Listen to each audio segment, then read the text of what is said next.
Hey everybody, Mother's Day is Sunday, so this week I wanted to talk about some of the mothers in the Bible and do some fun Mother's Day facts. I'm going to start off reading from Proverbs chapter 31, verses 10 through 31. Let's see. Okay. It says, "Who can find a virtuous woman? For her price is far above rubies. The heart of her husband doeth safely trust in her, so that he shall have no need of spoil. She will do him good and not evil all the days of her life. She seeketh wool and flax, and worketh willingly with her hands. She is like the merchant ships, she bringeth her food from afar. She riseth also while it is yet night, and giveth meat to her household, and a portion to her maidens. She considereth the field, and buyeth it with the fruit of her hands. She planteth a vineyard. She girdeth her loins with strength, and strengtheneth her arms. She perceiveth that her merchandise is good. Her candle goeth not out by night. She layeth her hands to the spindle, and her hands hold the distaff. She stretcheth out her hand to the poor. Yea, she reacheth forth her hands to the needy. She is not afraid of the snow for her household, for all her household are clothed with scarlet. She maketh herself coverings of tapestry. Her clothing is silk and purple. Her husband is known in the gates, when he sitteth among the elders of the land. She maketh fine linen, and selleth it, and delivereth girdles unto the merchant. Strength and honor are her clothing, and she shall rejoice in time to come. She openeth her mouth with wisdom, and in her tongue is the law of kindness. She looketh well to the ways of her household, and eateth not the bread of idleness. Her children arise up and call her blessed, her husband also, and he praiseth her. Many daughters have done virtuously, but thou excellest them all. Favor is deceitful, and beauty is vain, but a woman that feareth the Lord, she shall be praised. Give her of the fruit of her hands, and let her own works praise her in the gates." Okay, now I want to talk about some of the mothers in the Bible. This is just a handful of them that, I picked out. We're going to start with Eve.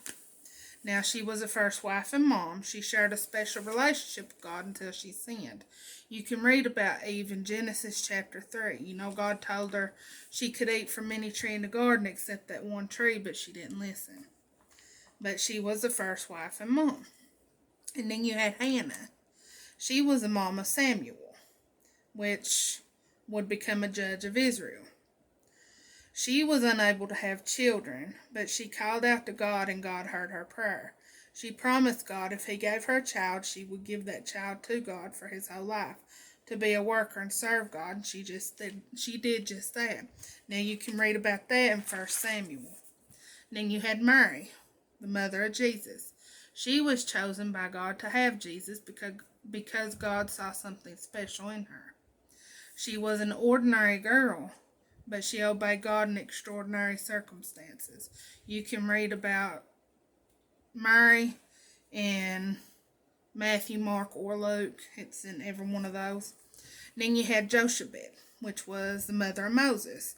When she gave birth to Moses, there was an order to kill all the Hebrew baby boys.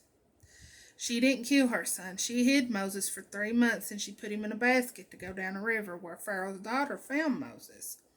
She decided to take care of Moses. Now this is how God works. Moses still needed to be nursed, so Pharaoh's daughter sent for Moses' mom, Jochebed, to nurse him. She had no clue that Jochebed was Moses' mom, but see, Jochebed still got to take care of Moses. You can read about that in Exodus chapter 2.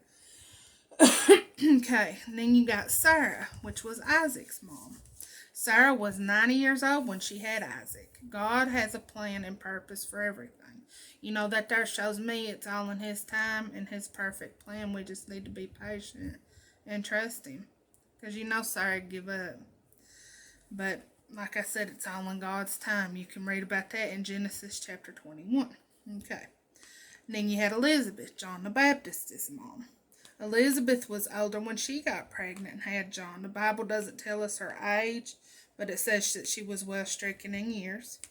And then you had Rebecca, which had the twin boys Jacob and Esau. Now she was one of two it speaks of in the Bible who gave birth to twins. The other one was Tamar, which gave birth to Perez and Zerah, and you can read about both of those in Genesis. And then you had Naomi. Now Naomi was a mother-in-law of Ruth. Naomi had two sons. Her two sons and Naomi's husband, all the men in her family had died. So Naomi traveled back to her homeland. Ruth wanted to go with her. And she told Naomi, "Where thou goest, I will go, and where thou lodgest, I will lodge. Thy people shall be my people, and thy God my God." You know, it was there in Naomi's homeland that Ruth met Boaz, and they eventually married and had Obed.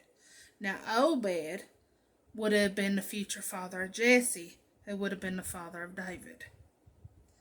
Now, we're on to our fun facts. We generally get our mom's flowers for Mother's Day. Did you know flowers come with some extra benefits besides making our moms happy? It says they immediately boost your mood and help with concentration and memory because they oxygenate the air. It boosts brain cells, which improves memory and concentration. This one was hilarious and weird and strange all at the same time.